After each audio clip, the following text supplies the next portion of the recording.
The Fulness of Life by Edith Wharton. For hours she had lain in a kind of gentle torpor, not unlike that sweet lassitude which masters one in the hush of a midsummer noon, when the heat seems to have silenced the very birds and insects, and lying sunk in the tasseled meadow grasses, one looks up through a level roofing of maple leaves at the vast shadowless and unsuggestive blue. Now and then, at ever-lengthening intervals, a flash of pain darted through her, like the ripple of sheet lightning across such a midsummer sky. But it was too transitory to shake her stupor, that calm, delicious, bottomless stupor into which she felt herself sinking more and more deeply, without a disturbing impulse of resistance, an effort of reattachment to the vanishing edges of consciousness. The resistance, the effort, had known their hour of violence, but now they were at an end. Through her mind, long harried by grotesque visions, fragmentary images of the life that she was leaving, tormenting lines of verse, obstinate presentments of pictures once beheld, indistinct impressions of rivers, towers, and cupolas, gathered in the length of journeys half forgotten.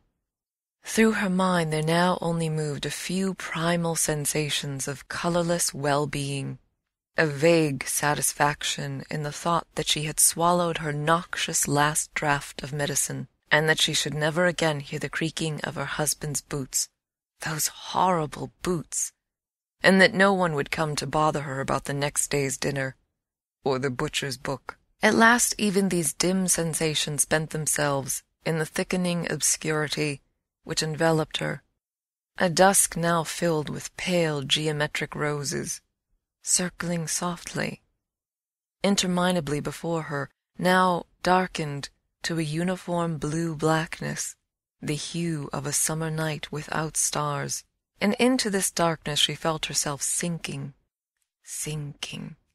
with the gentle sense of security of one upheld from beneath. Like a tepid tide it rose around her, gliding ever higher and higher, folding in its velvety embrace her relaxed and tired body, now submerging her breast and shoulders, now creeping gradually with soft inexorableness over her throat to her chin, to her ears, to her mouth. Now it was rising too high. The impulse to struggle was renewed. Her mouth was full. She was choking. Help! "It's all over," said the nurse, drawing down the eyelids with official composure. The clock struck 3. They remembered it afterward. Someone opened the window and let in a blast of that strange neutral air which walks the earth between darkness and dawn. Someone else led the husband into another room. He walked vaguely, like a blind man on his creaking boots. She stood, as it seemed, on a threshold, yet no tangible gateway was in front of her.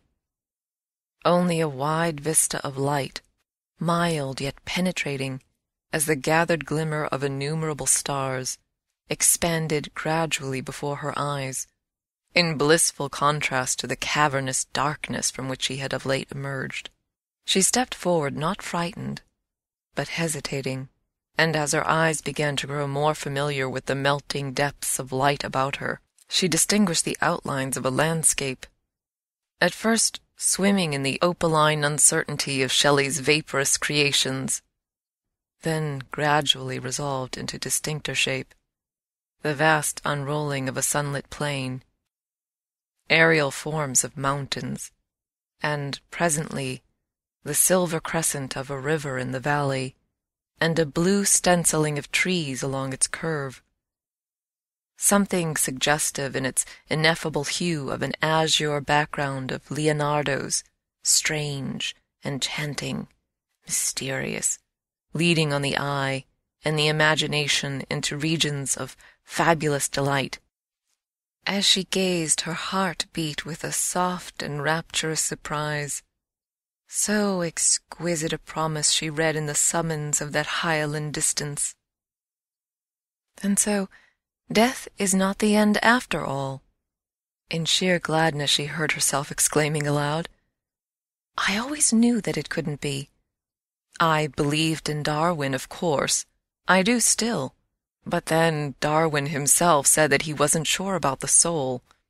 At least I think he did. And Wallace was a spiritualist. And then there was St. George Mivart.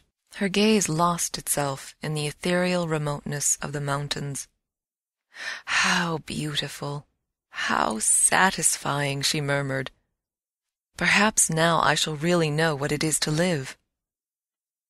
As she spoke, she felt a sudden thickening of her heartbeats, and looking up she was aware that before her stood the Spirit of Life. Have you never really known what it is to live?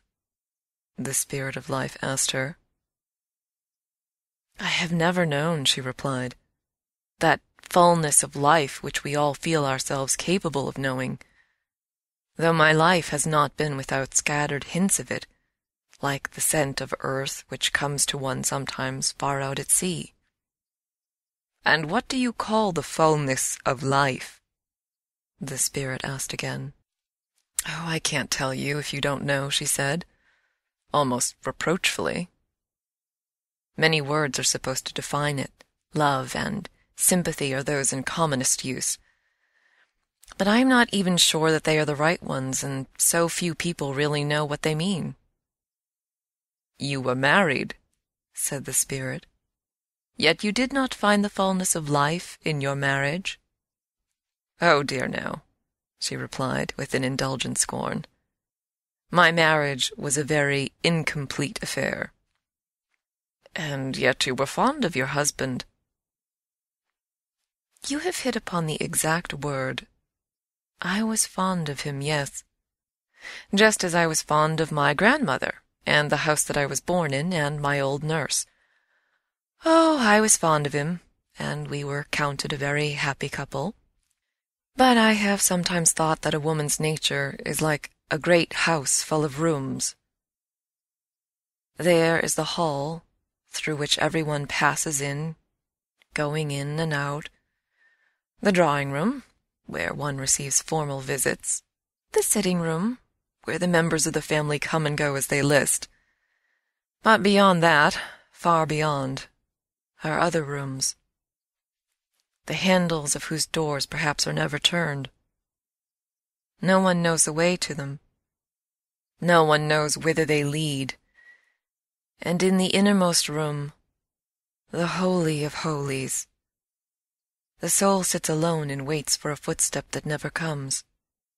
And your husband, asked the Spirit after a pause, never got beyond the family sitting-room? Never, she returned impatiently. And the worst of it was that he was quite content to remain there. He thought it perfectly beautiful. And sometimes, when he was admiring its commonplace furniture, insignificant as the chairs and tables of a hotel parlor, I felt like crying out to him, Fool, will you never guess that close at hand are rooms full of treasures and wonders, such as the eye of man hath not seen? Rooms that no step has crossed, but that might be yours to live in, could you but find the handle of the door. Then, the Spirit continued, those moments of which you lately spoke, which seemed to come to you like scattered hints of the fullness of life, were not shared with your husband? Oh, no, never. He was different. His boots creaked, and he always slammed the door when he went out, and he never read anything but railway novels and the sporting advertisements in the papers, and in short, we never understood each other in the least. To what influence, then, do you owe those exquisite sensations? I can hardly tell. Sometimes to the perfume of a flower, sometimes to a verse of Dante or of Shakespeare, sometimes to a picture or a sunset, or to one of those calm days at sea, when one seems to be lying in the hollow of a blue pearl. Sometimes, but rarely, to a word spoken by someone who chanced to give utterance, at the right moment, to what I felt but could not express. "Someone whom you loved?" asked the spirit. "I never loved anyone in that way," she said rather sadly. "Nor was I thinking of any one person when I spoke, but of 2 or 3 who, by touching for an instant upon a certain chord of my being, had called forth a single note of that strange melody which seemed sleeping in my soul. It has seldom happened, however, that I have owed such feelings to people, and no one ever gave me a moment of such happiness as it was my lot to feel one evening in the church of Or San Michele in Florence." "Tell me about it," said the spirit. "It was near sunset on a rainy spring afternoon in Easter week. The clouds had vanished, dispersed by a sudden wind, and as we entered the church the fiery panes of the high window shone out like lamps through the dusk. A priest was at the high altar, his white cope a livid spot in the incense-laden obscurity, the light of the candles flickering up and down like fireflies about his head. A few people knelt nearby. We stole behind them and sat down on a bench close to the tabernacle of Orcagna. Strange to say, though Florence was not new to me, I had never been in the church before, and in that magical light I saw for the first time the inlaid steps, the fluted columns, the sculptured bas-reliefs and canopy of the marvelous shrine. The marble, worn and mellowed by the subtle hand of time, took on an unspeakable rosy hue, suggestive in some remote way of the honey-colored columns of the Parthenon, but more mystic, more complex, a color not born of the sun's inveterate kiss, but made up of cryptal twilight, and the flame of candles upon martyrs' tombs, and gleams of sunset through symbolic panes of chrysoprase and ruby, such a light as illumes the missals in the library of Siena, or burns like a hidden fire through the Madonna of Gian Bellini in the Church of the Redeemer at Venice. The light of the Middle Ages, richer, more solemn, more significant than the limpid sunshine of Greece.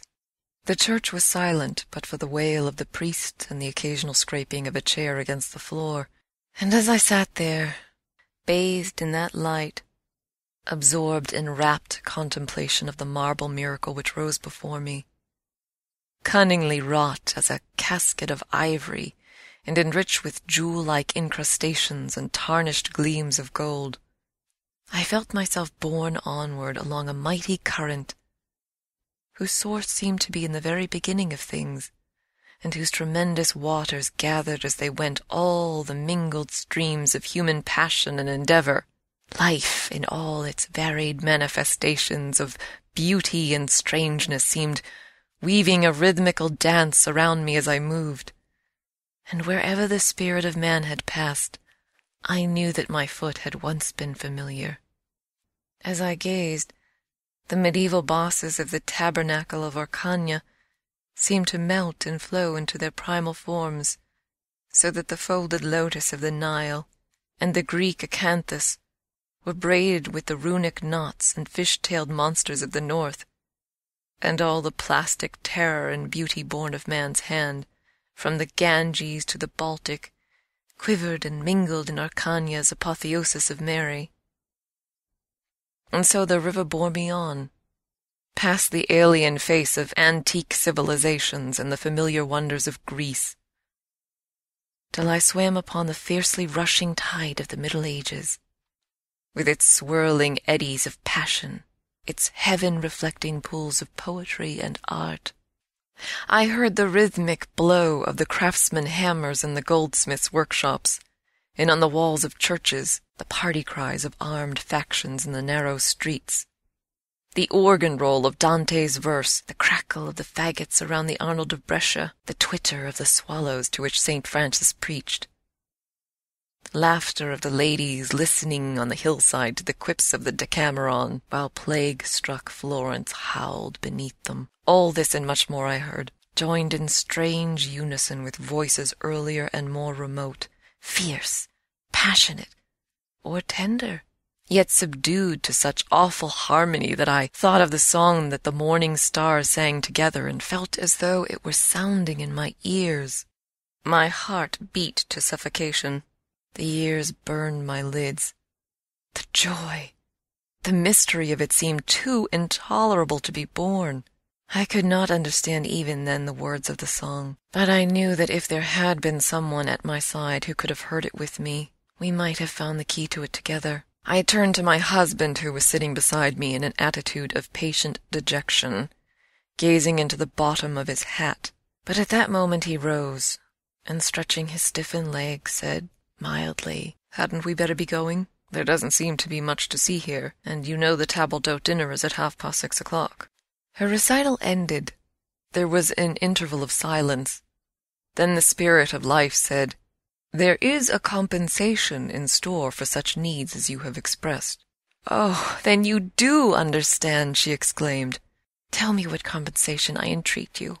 "It is ordained," the Spirit answered, "that every soul which seeks in vain on earth for a kindred soul to whom it can lay bare its inmost being, shall find that soul here and be united to it for eternity." A glad cry broke from her lips. "Ah, shall I find him at last?" she cried, exultant. "He is here," said the Spirit of Life. She looked up and saw that a man stood near whose soul, for in that unwonted light she seemed to see his soul more clearly than his face, drew her toward him with an invincible force. "Are you really he?" she murmured. "I am he," he answered. She laid her hand in his and drew him toward the parapet which overhung the valley. "Shall we go down together?" she asked him. "Into that marvelous country? Shall we see it together, as if with the self-same eyes, and tell each other in the same words all that we think and feel?" "So," he replied, "have I hoped and dreamed." "What?" she asked with rising joy. "Then you too have looked for me?" "All my life." "How wonderful! And did you never find anyone in the other world who understood you?" "Not wholly, not as you and I understand each other." "Then you feel it too?" "Oh, I am happy," she sighed. They stood hand in hand, looking down over the parapet upon the shimmering landscape, which stretched forth beneath them into saffron space. And the Spirit of Life, who kept watch near the threshold, heard now and then a floating fragment of their talk blown backward like the stray swallows which the wind sometimes separates from their migratory tribe. "Did you never feel at sunset?" "Ah, yes. But I never heard anyone else say so, did you?" "Do you remember that line in the third canto of the Inferno?" "Ah, that line, my favorite always. Is it possible you know the stooping Victory in the frieze of the Nike Apterus?" "You mean the one who is tying her sandal? Then you have noticed, too, that all Botticelli and Mantinea are dormant in those flying folds of her drapery." "After a storm in autumn, have you never seen—" "Yes. It is curious how certain flowers suggest certain painters. The perfume of the Incarnation, Leonardo, that of the rose, Titian, the tuberose, Crivelli." "I never supposed that anyone else had noticed it." "Have you never thought—" "Oh, yes, often and often, but I never dreamed that anyone else had." "But surely you must have felt—" "Oh, yes, yes. And you too?" "How beautiful, how strange." Their voices rose and fell like the murmur of two fountains answering each other across a garden full of flowers. At length, with a certain tender impatience, he turned to her and said, "Love, why should we linger here? All eternity lies before us. Let us go down into that beautiful country together and make a home for ourselves on some blue hill above the shining river." As he spoke, the hand she had forgotten in his was suddenly withdrawn, and he felt that a cloud was passing over the radiance of her soul. "A home," she repeated slowly, "a home for you and me to live in for all eternity." "Why not, love? Am I not the soul that yours has sought? Yes, I know, but don't you see, home would not be like home to me unless— Unless? He wonderingly repeated. She did not answer, but she thought to herself, with an impulse of whimsical inconsistency, unless you slammed the door and wore creaking boots. But he had recovered his hold upon her hand, and by imperceptible degrees was leading her toward the shining steps which descended to the valley. "Come, O my soul's soul," he passionately implored. "Why delay a moment? Surely you feel, as I do, that eternity itself is too short to hold such bliss as ours. It seems to me that I can see our home already. Have I not always seen it in my dreams? It is white, love, is it not? With polished columns and a sculptured cornice against the blue. Groves of laurel and oleander and thickets of roses surround it. But from the terrace where we walk at sunset, the eye looks out over woodlands and cool meadows where, deep-bowered under ancient boughs, a stream goes delicately toward the river. Indoors our favorite pictures hang upon the walls, and the rooms are lined with books. Think, dear, at last we shall have time to read them all. With which shall we begin? Come, help me to choose. Shall it be Faust, or the Vita Nuova, the Tempest, or Les Caprices de Marianne, or the 31st Canto of the Paradise, or the Pipsidian, or Lycidas? Tell me, dear, which one?" As he spoke, he saw the answer trembling joyously upon her lips, but it died in the ensuing silence, and she stood motionless, resisting the persuasion of his hand. "What is it?" he entreated. "Wait a moment," she said, with a strange hesitation in her voice. "Tell me first, are you quite sure of yourself? Is there no one on earth whom you sometimes remember?" "Not since I have seen you," he replied. For being a man, he had indeed forgotten. Still she stood motionless, and he saw that the shadow deepened on her soul. "Surely, love," he rebuked her, "it was not that which troubled you. For my part, I have walked through Lethe. The past has melted like a cloud before the moon.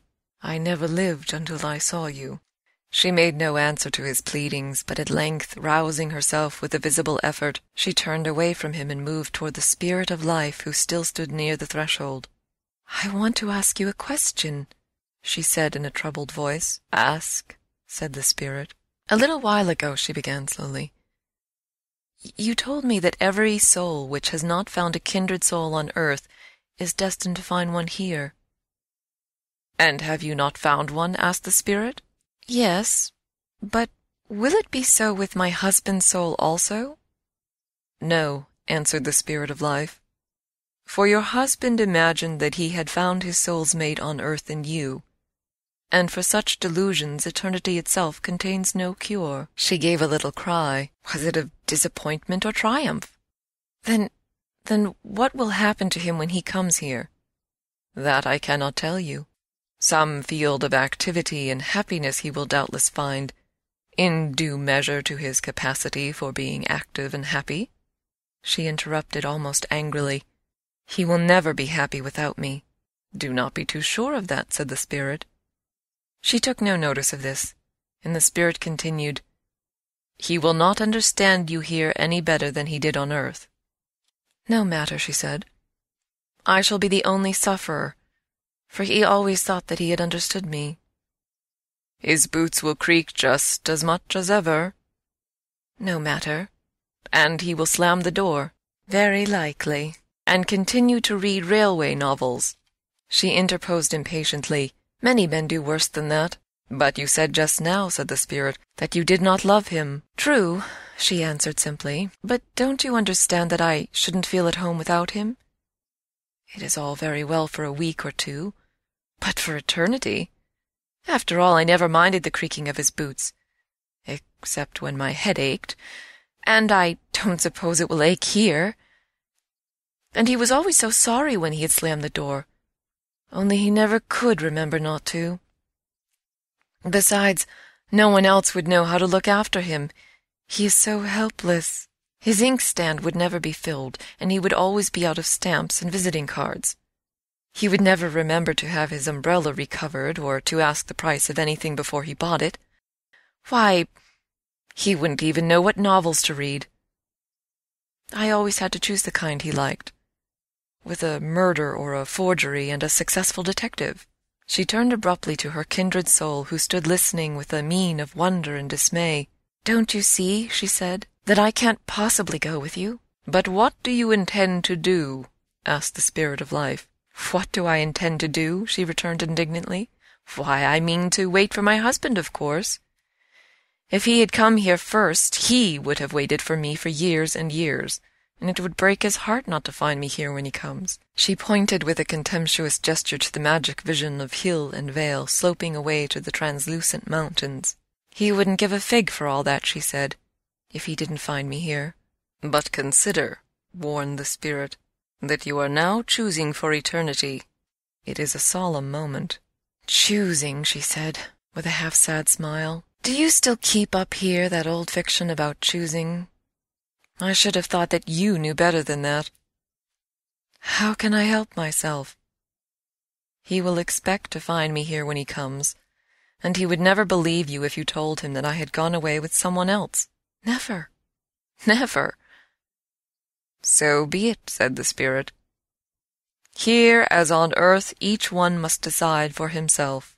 She turned to her kindred soul and looked at him gently, almost wistfully. "I am sorry," she said. "I should have liked to talk with you again. But you will understand, I know. And I dare say you will find someone else a great deal cleverer." And without pausing to hear his answer, she waved him a swift farewell and turned back toward the threshold. "Will my husband come soon?" she asked the Spirit of Life. "That you are not destined to know," the Spirit replied. "No matter," she said cheerfully.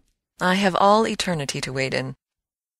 And still seated alone on the threshold, she listens for the creaking of his boots. End of The Fulness of Life by Edith Wharton.